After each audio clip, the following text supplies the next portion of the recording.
आणि आता महाराष्ट्राच्या कानाकोपऱ्यात काय घडतंय बघूया। 36 जिल्हे 72 बातम्यांमधून।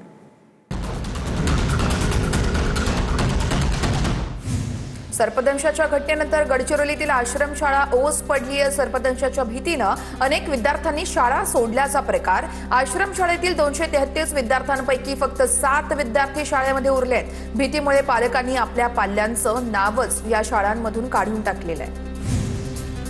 गडचिरोलीमध्ये सर्पदंश झालेल्या विद्यार्थिनीची आदिवासी विकास मंत्र्यांकडून भेट करत विचारपूस करण्यात आली आहे। अशोक उईके यांनी नागपुरातील रुग्णालयामध्ये जाऊन भेट घेतली आहे। दीपिका मडावी यांच्या तब्येतीची अशोक उईके यांच्याकडून विचारपूस। गडचिरोलीमध्ये सर्पदंश झाल्याने 3 विद्यार्थिनींचा मृत्यू झाला होता। आदिवासी विद्यार्थी संघाकडून मंत्री अशोक उईके यांच्या राजीनाम्याची मागणी केली जाते। आदिवासी विद्यार्थी संघाचे प्रमुख नंदू नरोटे यांची ही मागणी आहे। गडचिरोलीतील सर्पदंश प्रकरणी आदिवासी विद्यार्थी संघ आक्रमक झालाय। 25 ऑगस्टला गडचिरोलीतील सर्व आदिवासी आश्रमशाळा बंद ठेवत आंदोलन केलं जाणार आहे।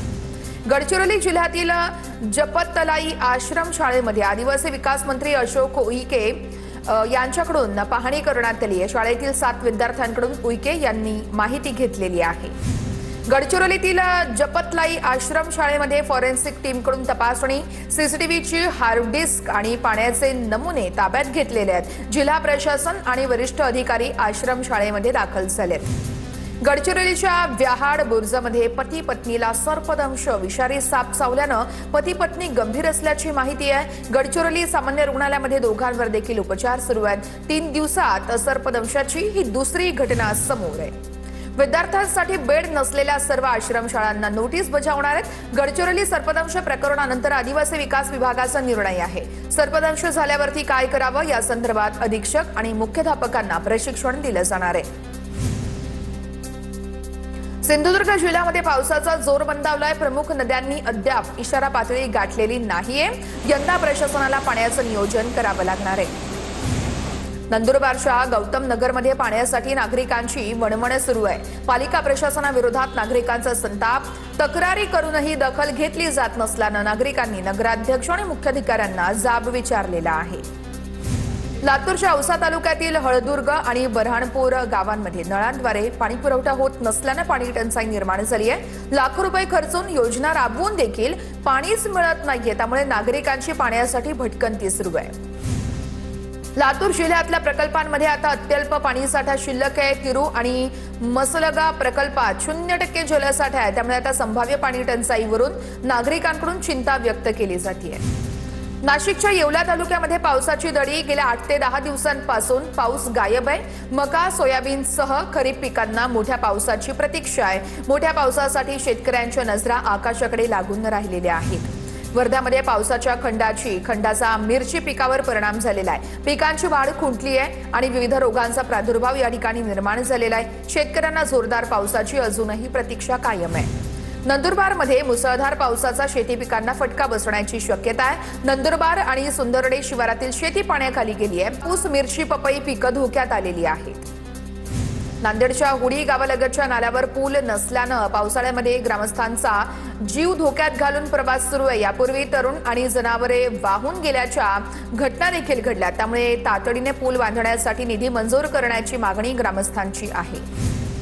अकोल्यामध्ये सोयाबीन पिकांवरती माकडांचा हल्ला आहे। पानं खाऊन उभी पिकं उद्ध्वस्त केली जात आहेत, त्यामुळे शेतकरी चिंतेत सापडलेले आहेत। माकडांच्या उपद्रवानं शेतकऱ्यांसमोर नवं संकट उभं राहिलेलं आहे। सोलापूरच्या वानेवाडीमध्ये पीक विम्याच्या थकीत परताव्यासाठी शेतकऱ्यांकडून शिमगा आंदोलन। शेतकऱ्यांच्या खात्यावरती थेट मदत जमा करावी आणि खरीप रब्बीसाठी हेक्टरी 18,000 रुपये द्यावेत, शेतकऱ्यांची मागणी आहे। नाशिकच्या त्र्यंबकेश्वर जवळ असलेल्या पेगलवाडी गावातील विद्यार्थ्यांनी मांडली आपली रस्त्याची व्यथा। व्हिडिओ सोशल मीडियावरती मोठ्या प्रमाणात व्हायरल झालेला आहे। नाशिकच्या खड्ड्यांबाबत मुख्यमंत्री फडणवीस पुन्हा झाडाझडती घेणार आहेत। 14 ऑगस्टला मुख्यमंत्री कुंभमेळा कामांचा आढावा घेतील। रस्त्यांची दुरवस्था आणि संथगतीच्या कामांवर मुख्यमंत्र्यांचं पुन्हा एकदा लक्ष आहे। नाशिक शहरातील 5,000हून अधिक खड्डे बुजवलेले आहेत। खड्डे बुजवण्यासाठी कोल्ड मटेरियल उच्च दर्जाच्या खडीचा वापर नाशिक पालिकेच्या मनपा आयुक्त मनीषा खत्री यांचा दावा आहे। शिरपूर कोहमारा या महामार्गावरती जीवघेणे खड्डे पडलेले आहेत। 2 कार उलटलेल्या आहेत। मुंबई कोलकाता महामार्गाची दुरवस्था झाली आहे। तातडीने दुरुस्ती करण्याची मागणी वाहन चालकांकडून केली जाते। अक्कलकुवा मोलगे मार्गावरील देवगोई घाटात तीव्र वळणावरती भली मोठी दरड कोसळली आहे। त्यामुळे वाहन चालकांचा जीव धोक्यात आहे। समोरून येणारी वाहनं दिसत नाहीये, त्यामुळे अपघाताचा धोका वाढलेला आहे। दरड तातडीने हटवण्याची मागणी केली जाते। रत्नागिरीच्या दापोली काळकाई कोंड गावात संरक्षक भिंत घरावर कोसळली। संरक्षक भिंत कोसळून घराच्या पडवीचं नुकसान झालेलं आहे। सततच्या पावसामुळे संरक्षक भिंत खचली आहे। सुदैवाने या ठिकाणी जीवितहानी झालेली नाहीये। रत्नागिरी जिल्ह्यातील आंबा घाटातून एसटी वाहतूक बंद। पावसाळ्यामध्ये दरड कोसळण्याची भीती असल्यानं खबरदारी। तर आंबा घाटाऐवजी आता पाचल मार्गे अणुस्कुरा घाटातून एसटी बसेस जाणार आहेत। रत्नागिरीच्या परशुराम घाटामध्ये रस्त्याला पुन्हा तडे गेलेत। परशुराम घाटातील रस्त्याच्या काही भागात तडे गेलेत। घाटाच्या मध्यभागी रस्ता खचलेला आहे। प्रवास धोकादायक बनलेला आहे। चाकण एमआयडीसीतील रस्त्याची दुरवस्था झाली आहे। रस्ते दुरुस्त केले जात नाहीयेत। आम्ही मुख्यमंत्र्यांची भेट घेतली। कंपनीच्या उत्पादनावरती याचा परिणाम होत असल्याचा यावेळी चाकणमधील उद्योजकांचा आरोप आहे। त्यांची ही मागणी आहे। सोलापूरच्या अक्कलकोटमध्ये झडपी शाळेचा स्लॅब कोसळल्यानं 13 विद्यार्थी जखमी। अक्कलकोट तालुक्यातील बबलाबाद गावातील शाळेतला धक्कादायक प्रकार आहे। जखमी विद्यार्थ्यांना प्राथमिक उपचार दिल्यानंतर डिस्चार्जही देण्यात आलेला आहे।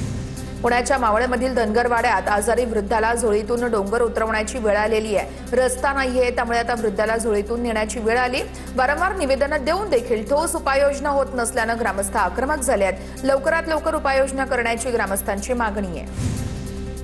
पुण्याच्या चाकण बाजार समितीमध्ये भाजीपाल्याला मातीमोल किंमत मिळते। कोथिंबीरला 1 रुपया तर मेथीला 2 रुपयांचा दर मिळतोय।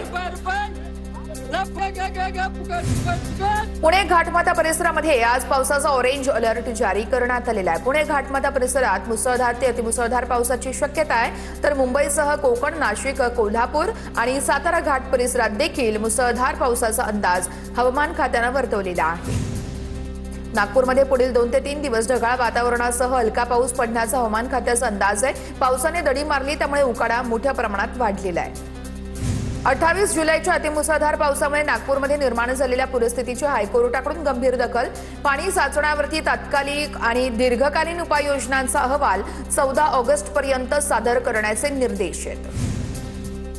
शिरपूर तालुक्यासह सातपुडा पर्वतरांगेमध्ये मध्यरात्रीपासून मुसळधार पावसानं शिरपूरच्या अरुणावती नदीला पूर आलेला आहे। जोरदार गावातून जाणारा अरुणावती नदीचा लहान पूल पाण्याखाली गेलेला आहे। छत्रपती संभाजीनगरमधील जायकवाडी धरण हे 93.54% भरलंय। धरणातून 2400 क्युसेकने पाण्याचा विसर्ग सुरू आहे। धरणामध्ये 71.71 टीएमसी जिवंत पाणी साठा आहे। पाण्याची आवक आणि साठ्यावर प्रशासनाचं लक्ष आहे। हतनूर धरणाच्या 9 केंद्रांमध्ये 153.4 मिलीमीटर पावसाची नोंद। पाणलोट क्षेत्रामध्ये पाण्याची आवक वाढली आहे। हतनूर धरणाचे 12 दरवाजे उघडले आहेत। हतनूर धरणातून 25,000 क्युसेकने पाण्याचा विसर्ग सुरू आहे। धुळ्यातील सोलवाडे जामफळा उपसा सिंचन जलसिंचन प्रकल्पाचं काम मार्च 2027 पर्यंत करण्याचे जलसंपदा मंत्री गिरीश महाजनांचे निर्देश आहेत। प्रकल्पासाठी 133 केव्ही वीज पुरवठ्याचं कामही वेगानं पूर्ण करण्याच्या सूचना देण्यात आल्या आहेत। मुंबईमध्ये 87% पावसाची नोंद झाली आहे। पालघरमध्ये संपूर्ण हंगामापेक्षा सर्वाधिक पावसाची नोंद आहे। ऑगस्टच्या सुरुवातीलाच पावसानं 2000 मिलीमीटरचा टप्पा पार केल्याची माहिती। रायगड आणि ठाणे जिल्ह्यातही 70%हून अधिक पाऊस झाल्याची माहिती आहे। साताऱ्याच्या माण आणि खटाव तालुक्यामध्ये दमदार पावसाची प्रतीक्षा अजूनही कायम आहे। मायणी तलावामध्ये टेंभू योजनेचं पाणी सोडण्याची ग्रामस्थांची मागणी आहे। धुळ्यामध्ये 10 दिवसांच्या विश्रांतीनंतर पावसाची जोरदार हजेरी। या पावसामुळे पिकांना जीवनदान मिळणार आहे। त्यामुळे आता शेतकऱ्यांकडून समाधान व्यक्त केलं जात आहे। मात्र अजूनही ग्रामीण भागातल्या शेतकऱ्यांना चांगल्या पावसाची प्रतीक्षा कायम आहे। अमरावतीमध्ये पावसाची रिपरिप सुरू आहे। मागील काही दिवसांपासून पावसाचा खंड होता। पावसामुळे शेतकऱ्यांना दिलासा मिळाला। धरणं अजूनही मुसळधार पावसाच्या प्रतीक्षेत कायम आहेत। हिरवाई आणि धुक्याच्या चादरीनं सातपुड्याचं सौंदर्य खुललेलं आहे। सातपुड्याच्या दुर्गम भागात सध्या रिमझिम पाऊस सुरू आहे। पर्यटकांसाठी आवश्यक सुविधा नसल्यानं यावेळेस ही संपूर्ण सुविधा देण्याची मागणी स्थानिकांकडून केली जाते। डोंबिवलीमध्ये 15 ऑगस्ट तिरंगा रॅली वरून महायुतीमध्ये ठिणगी पडली आहे। श्रीकांत शिंदेंकडून विश्वविक्रमी तिरंगा रॅलीचं आयोजन तर भाजपकडून स्वतंत्र तिरंगा रॅलीचं कार्यक्रमाचं यावेळेस आयोजन करण्यात आलेलं आहे। बीडमध्ये भाजपची तिरंगा रॅली संपन्न झाली। हजारो शालेय विद्यार्थ्यांचा सहभाग होता। सिद्धिविनायक कॉम्प्लेक्स परिसरातून सुरू झालेल्या रॅलीचा जिल्हाधिकारी कार्यालय परिसरामध्ये समारोप झालेला आहे। मुंबईच्या वरळीतील वसतिगृहाचे मंत्री संजय शिरसाट यांच्याकडून पाहणी। वसतिगृहातील विद्यार्थ्यांनी तक्रार केल्यानंतर शिरसाट यांनी वसतिगृहाचा आढावा घेतला। खर्च करूनही चांगले जेवण मिळत नसेल तर कसं चालणार, शिरसाटांची प्रतिक्रिया। छत्रपती संभाजीनगरमध्ये अनुसूचित जातीच्या उपवर्गीकरणाविरोधात मोर्चा। क्रांती चौकातून विभागीय आयुक्त कार्यालयावरती मोर्चा काढण्यात आला। मोर्चामध्ये आनंदराज आंबेडकर, माजी मंत्री चंद्रकांत हंडोरे, बबनराव घोलप, राजकुमार बोडेले तसेच माजी आमदार बाबूराव माने हे देखील उपस्थित होते।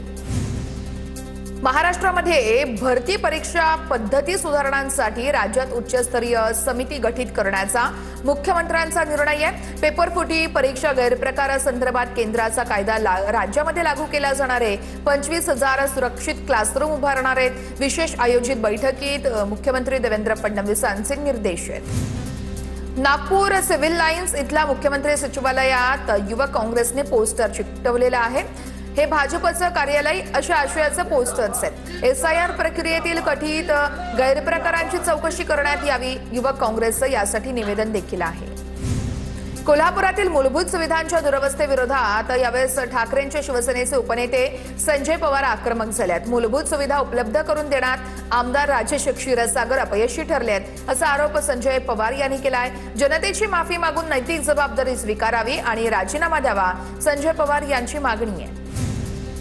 रायगडच्या माथेरानमध्ये शिंदेंच्या शिवसेनेच्या नगराध्यक्षांची मनमानी समोर आली आहे। पूर्व परवानगी न घेताच शालोर्ट या तलावाचे पाणी सोडण्यात आलेलं आहे। पाटबंधारे विभागाची परवानगी न घेता पाणी सोडल्यानं प्रशासनाकडून गंभीर दखल देखील घेण्यात आलेली आहे। जळगाव उपवन संरक्षण कार्यालयासमोर पाचोरा येथील वन्यजीव रक्षक रेस्क्यू सेंटर NGOचं आमरण उपोषण। मानक वन्यजीव रक्षक पदाच्या नियुक्ती बेकायदेशीर असल्याचा आरोप करण्यात आलाय। जुन्या वन्यजीव रक्षकांना संधी देण्याची मागणी देखील करण्यात आलेली आहे। नाशिक जिल्ह्यातील महिलेवरती अत्याचार करून खून। जळगावात कुंभार समाजातर्फे या सगळ्या समाज बांधवांतर्फे निषेध करण्यात आलाय। जिल्हाधिकाऱ्यांना निवेदन देत आरोपींवर कठोर कारवाई करण्याची समाज बांधवांची मागणी आहे। रायगडच्या कोंदिवडे रस्त्याची दुरवस्था समोर आणणाऱ्या 3 शाळकरी मुलींची ठाकरे सेनेच्या पदाधिकाऱ्यांकडून भेट घेण्यात आलेली आहे आणि यावेळेस आदित्य ठाकरेंनी फोनवरून या मुलींसोबत संवाद देखील साधलेला आहे। परभणी महापालिकेच्या आरोग्य सभापती डॉक्टर अबोली कांबळेंच्या खुर्चीवर त्यांचे वडील डॉक्टर अनिल कांबळे बसल्याचा फोटो सोशल मीडियावर व्हायरल झालाय। या फोटोवरून सभापतींचा कारभार नातेवाईक पाहत असल्याचा आरोप केला जातोय। महापालिका वर्तुळात आता चर्चा सुरू झालेली आहे। गोकुळ दूध संघात अवसायनातील दूध संस्थांना मतदानाचा अधिकार। मुंबई उच्च न्यायालयाच्या कोल्हापूर सर्किट बेंचचा निकाल आहे। निर्णयामुळे सुमारे 1300 संस्थांना मतदानाचा अधिकार बजावता येणार आहे। कोर्टाच्या निर्णयामुळे मंत्री हसन मुश्रीफ यांना दिलासा। साताऱ्यामध्ये वयाची 100 पार केलेल्या 4 सख्ख्या भावंडांकडून मनोज जरांगे पाटील यांची भेट घेण्यात आली आहे। जरांगे पाटील यांना दीर्घायुष्य लाभावं यासाठी परमेश्वराकडे प्रार्थना। भंडाऱ्याच्या तुमसरमधील मिटेवाणी परिसरात शासकीय रुग्णालयाला मंजुरी मिळालेली आहे। प्रशासकीय अधिकाऱ्यांकडून जागेची पाहणी करण्यात आली आहे। आमदार राजू कारेमोरे यांच्या प्रयत्नांना अखेर यश मिळालेलं आहे। वाशिम जिल्ह्यातील 58,056 विद्यार्थी अद्याप शालेय गणवेशाच्या प्रतीक्षेत आहेत। विद्यार्थ्यांना पहिला नियमित गणवेश मिळाला असला तरी दुसरा गणवेश अद्यापही मिळालेला नाहीये। विद्यार्थ्यांना आवश्यक साहित्य कधी मिळणार असा सवाल उपस्थित। प्रशासनाची वाट न पाहता थोपटेवाडी ग्रामस्थांकडून श्रमदान करण्यात आलं। 7 वर्षांपासून दुर्लक्षित रस्त्याची दुरुस्ती, खड्ड्यांमुळे त्रस्त ग्रामस्थ अखेर रस्त्यावर उतरले। 1.5 किलोमीटर रस्ता श्रमदानातून दुरुस्त करण्यात आलेला आहे। हिंगोलीतल्या खिचडी भजीच्या हॉटेलवर FDAची मोठी कारवाई आहे। खिचडीमध्ये अळ्या आढळल्याच्या आरोपानंतर महाराज भजीवाले हॉटेलची तपासणी। गंभीर त्रुटींमुळे महाराज हॉटेलचा परवाना तात्काळ निलंबित। पुण्यातील मनसर दूध भेसळ प्रकरणामध्ये अटकेतील आरोपींना न्यायालयीन कोठडी। मुख्य आरोपी सुशांत हिंगे यालाही न्यायालयीन यावेळेस कोठडी सुनावण्यात आल्याची माहिती आहे। बुलढाण्यातील खामगावच्या निर्मलाबाई हेलोडे आजींनी अधिकारी तुकाराम मुंडे यांना खामगावात येण्याची साथ घातलेली आहे। शहरातील भेसळ आणि भ्रष्टाचारावरती कारवाई करण्याची मागणी करणारा आजींचा हा व्हिडिओ सध्या सोशल मीडियावरती तुफान व्हायरल होतोय। धुळ्याच्या शिंदखेडा तालुक्यातील दोंडाईसा शहरामध्ये एफडीएची कारवाई आहे। शहादा बायपास रोड परिसरातून सोयाबीन तेलाचा साठा जप्त, 5,89,000चा 2,096 किलो सोयाबीन तेल साठा जप्त, मसाले, भगर तसेच विदेशी मद्याचे नमुने ताब्यात घेण्यात आलेले आहेत। परभणीमध्ये 5 महिन्यांपासून पगार न मिळाल्यानं महानगरपालिकेच्या कर्मचाऱ्यांचं भीक मागो आंदोलन आहे। कर्मचाऱ्यांवर उपासमारीची वेळ आलेली आहे। वेतनाच्या मागणीसाठी कर्मचाऱ्यांचं 10 तारखेपासून काम बंद आंदोलन आहे। ज्योतिषशास्त्र, वास्तुशास्त्र आणि समाजसेवेच्या माध्यमातून अनेकांना मार्गदर्शन करणाऱ्या आचार्य सुनील कुमार यांचा समाज उपयोगी कार्यासाठी गौरव करण्यात आला। विधान परिषदेचे सभापती राम शिंदे आणि मंत्री अतुल सावे यांच्या हस्ते लोकमत मराठवाडा अवॉर्ड्स देऊन त्यांचा सन्मान करण्यात आलेला आहे।